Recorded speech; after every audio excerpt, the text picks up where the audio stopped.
날마다 하나님 말씀 가까이 하는 성도님들에게 하나님의 은혜가 함께하길 원합니다. 오늘 하나님께 주신 말씀은 사도행전 2장 37절에서 42절까지 말씀입니다. 그들이 이 말을 듣고 마음에 찔려 베드로와 다른 사도들에게 물어 이르되 형제들아 우리가 어찌할꼬 하거늘 베드로가 이르되 너희가 회개하여 각각 예수 그리스도의 이름으로 세례를 받고 죄 사함을 받으라. 그리하면 성령의 선물을 받으리니 이 약속은 너희와 너희 자녀와 모든 먼데 사람 곧 주 우리 하나님이 얼마든지 부르시는 자들에게 하신 것이라 하고 또 여러 말로 확증하며 권하여 이르되 너희가 이 패역한 세대에서 구원을 받으라 하니 그 말을 받은 사람들은 세례를 받음에 이날의 신도의 수가 3,000이나 더하더라. 그들이 사도의 가르침을 받아 서로 교제하고 떡을 떼며 오로지 기도하기를 힘쓰니라. 아멘. 그리스도인에게서 굉장히 경계해야 될 몇 가지 중에 하나는 군중 심리입니다. 군중 심리란 깨어 있어야 할 홀로이기를 포기하는 것을 의미하지요. 자기를 잃어버린 채 군중 심리에 이리 휩쓸리고 저리 휩쓸리는 사람의 수가 아무리 많을지라도 그 결과는 언제나 백해 무익입니다. 모세가 하나님의 말씀을 받기 위해 시내산으로 올라간 동안 이스라엘 백성들은 금송아지를 만들어 놓고 모두 춤추고 절하며 경배했지요. 무엇이 옳고 그른지 생각하지 않은 채 옆에 사람이 하니 그저 따라갔다라는 거예요. 한마디로 군중 심리였습니다. 나귀를 타고 예루살렘으로 입성하시는 예수님, 예루살렘의 온 성이 떠나갈 듯 호산나를 외치던 예루살렘 사람들은 불과 5일 후에 예수를 못 박아 죽여라, 십자가에 죽여라 소리를 지르게 되었죠.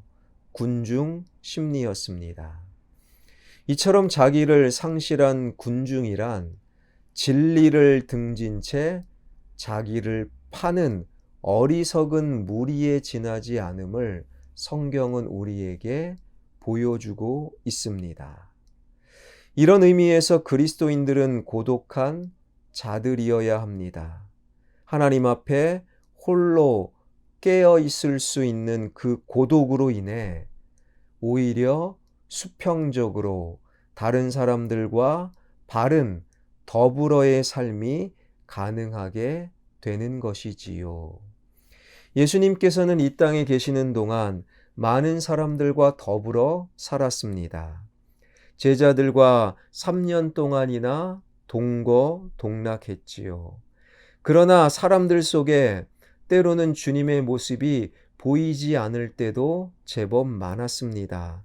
그때는 어김없이 한적한 곳에서 홀로 하나님 앞에 고독하게 깨어 있으실 때였던 것이지요.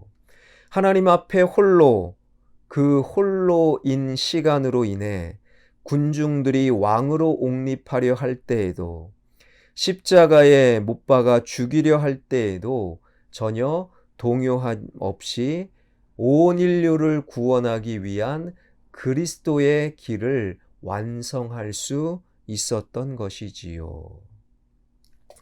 오순절날 성령님을 힘입어 베드로의 설교를 들은 사람들이 마음의 찔림을 받고 베드로를 비롯한 사도들에게 탄식하며 물었지요.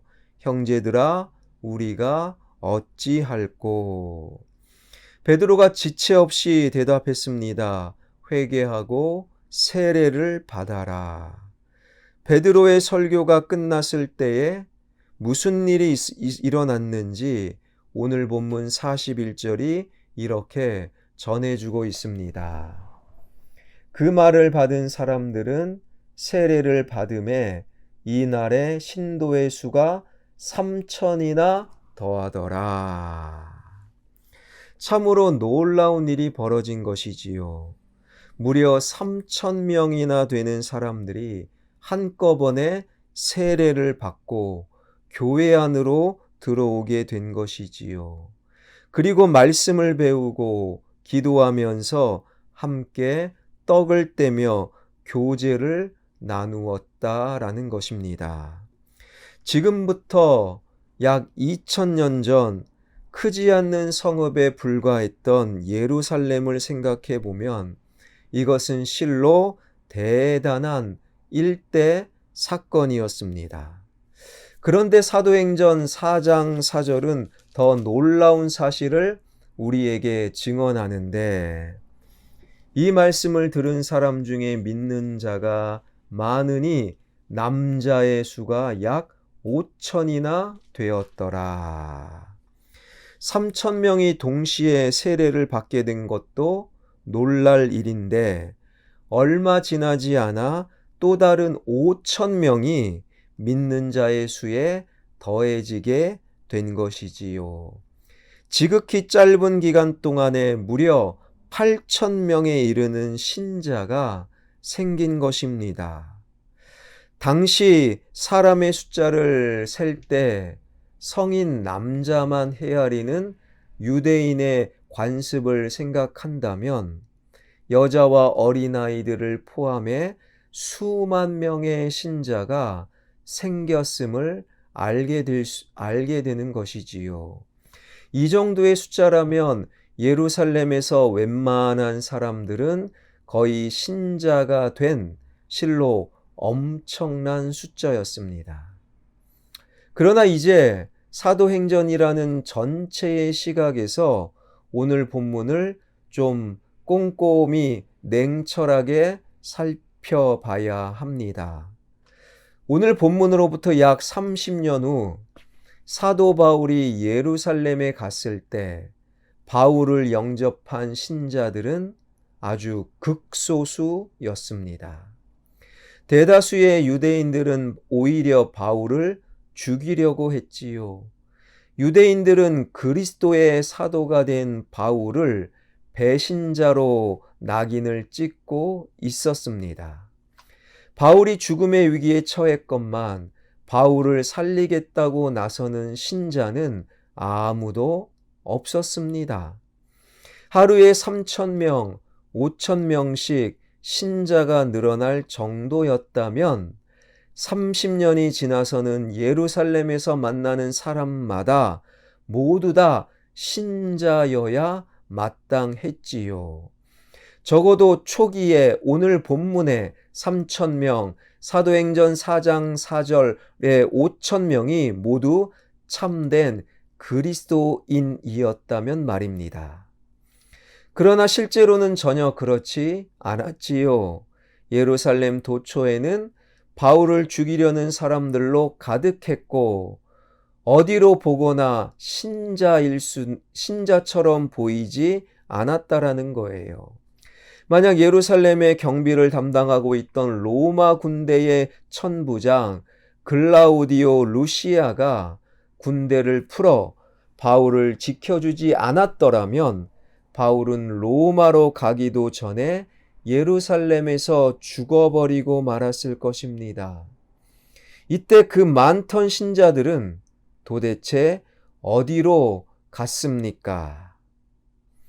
이것은 그들의 행위, 즉 3,000명이 앞다투어 세례를 받고 5,000명이 신자가 되겠다고 나선 것이 바로 군중 심리에 의한 것이었음을 우리에게 똑똑히 보여주는 것이지요. 그들은 순간적인 분위기에 휩싸여 세례의 형식만을 취하였을 뿐이었습니다. 수천 명이 일시적으로 말씀을 배우고 기도에 힘쓰는 것 같았지만 그러나 본질에서는 벗어나 있었던 것이지요. 다시 말해 하나님 앞에서 수직적으로 홀로 고독해질 줄 아는 성숙한 그리스도인이 되지 못했던 것입니다. 그래서 본문 41절은 그들을 단순히 그리스도인이 아니라 신도라고 부르고 있는 것입니다. 그로부터 30년 후에 이 거대한 신도 집단은 예루살렘에서 자취를 감추게 된 것이지요. 신앙의 동기, 예수를 믿고 교회를 다니기 시작하는 동기는 집단적일 수 있어요. 친구 따라, 권사님 따라, 집사님 따라 교회 등록, 성경 공부 할 수 있어요. 그러나 신앙의 참된 수준은 지극히 개인적인 것이지요. 군중 심리 역시 얼마든지 신앙의 한 동기가 될 수 있는 것이지만 분위기에 휩싸여 교회의 문턱을 넘어설 수 있고 성경 공부에 참여할 수도 있고 세례마저도 받을 수도 있어요. 그러나 그 이후엔 군중 심리로 권사님 따라, 집사님 따라, 구역장 따라 군중 심리로는 결코 안 됩니다. 철저하게 홀로 하나님 앞에서 고독해져야 하는 거예요. 하나님과 자신의 개인적인 관계를 수직적으로 깊이를 더해가며 넓혀 나가야 합니다. 하나님과 홀로의 시간을 갖추고 하나님과 홀로의 만남과 관계를 성숙히 하는 자가 비로소 사람과 사람, 군중 심리에 흔들리지 않고 사람과 사람 사이에 바른 관계를 맺어나갈 수 있다. 그래서 사랑하는 성도 여러분, 하나님 앞에 홀로의 시간을 가지십시오. 하나님과 수직적인 홀로의 시간이 사람들과 아름다운 수평적인 관계로 이어지는 건강한 신앙인이 되길 주님의 이름으로 축원합니다. 기도하겠습니다. 살아계신 하나님, 하나님과 수직적인 홀로의 시간을 갖길 원합니다. 예수님도 사역 열심히 하시고 제자들과 군중들과 함께 시간을 보냄과 동시에 홀로 하나님과 한적한 곳에서 시간을 보내셨던 것처럼 하나님과 홀로의 시간이 사람과의 수평적인 바른 관계를 맺어나가는 나와 우리 성숙한 신앙인이 되게 하여 주옵소서. 이 나라의 민족, 정치인들 주님 붙잡아 주시고 바른 정치를 할 수 있도록 인도하여 주옵소서. 물가가 오르고 공공요금이 오르고 하나님 점점 힘들어질 수밖에 없는 이러한 시대에 우리 성도들 이 나라 이 민족을 불쌍히 여겨주셔서 경제가 회복되길 원합니다. 그리고 이 나라 이 민족 신뢰가 회복되길 원합니다. 한국교회가 깨어 주님의 능력을 발휘하는 한국교회 되게 하여 주옵소서. 선교사님들 그들의 신앙과 성령의 충만함을 더하여 주셔서 말씀이 선포되어지고 교회가 세워지고 죽어가는 영혼들이 주님께로 돌이키는 역사가 일어나게 하여 주옵소서. 살아계신 하나님, 우크라이나 전쟁이 조속히 끝나길 원합니다. 온 나라, 온 세상 주님께서 아름다운 세상으로 인도하여 주옵소서. 예수 그리스도의 이름으로 기도하옵나이다. 아멘.